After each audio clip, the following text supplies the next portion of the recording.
నవరాత్రిలో 4వ రోజు అమ్మవారికి పాయసం పెట్టుకుంటారండి. నేను శనగపప్పు, సగ్గుబియ్యం పాయసం చేశాను. నచ్చితే మీరు చేసుకోండి. Hi, hello, welcome to my channel. నేను మీ లత. అందరు ఎలా ఉన్నారండి? బాగున్నారా? ఇవాళ మన వీడియో వచ్చేసి శనగపప్పు, సగ్గుబియ్యం పాయసం అండి. ఎలా చేసుకోవాలో చూపిస్తున్నాను. నేనైతే ఈ కప్పుతో 1 కప్పు శనగపప్పు తీసుకున్నానండి. 1/2 కప్పు సగ్గుబియ్యం తీసుకున్నాను. 1 అవర్ నానబెట్టుకున్నానండి.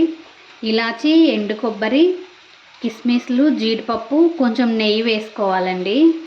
పప్పుని విజిల్ పెట్టాలండి. 2 విజిల్స్ పెట్టుకోవాలి.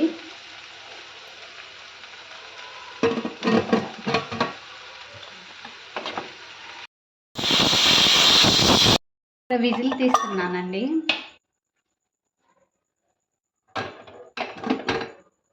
శనగపప్పు ఉడికిపోయిందండి. నానబెట్టిన సగ్గుబియ్యం వేసుకోవాలండి. ఇలా నానబెట్టడం వల్ల తొందరగా ఉడుకుతాయండి.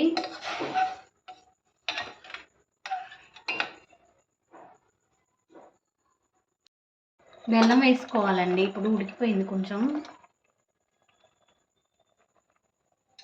ఇలాచి పొడి వేసుకోవాలి.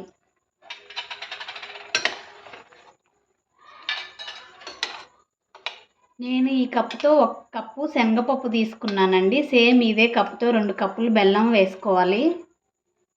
వేయించి పెట్టుకున్న జీడిపప్పు, ఎండు కొబ్బరి, కిస్మిస్లు వేసుకోవాలండి. పాయసం రెడీ అయిపోయింది. స్టవ్ ఆపేసుకోవాలి. నవరాత్రుల్లో 4వ రోజు అమ్మవారికి పాయసం పెట్టుకోవాలండి. ఇక్కడ మేమైతే సగ్గుబియ్యం, శనగపప్పు పాయసం చేసాము. నచ్చితే మీరు చేసుకోండి. నా వీడియోస్ మీకు నచ్చినట్లయితే లైక్ చేయండి, షేర్ చేయండి, సబ్స్క్రైబ్ చేయండి, కామెంట్ పెట్టండి. Thanks for watching my videos అండి. Okay, bye.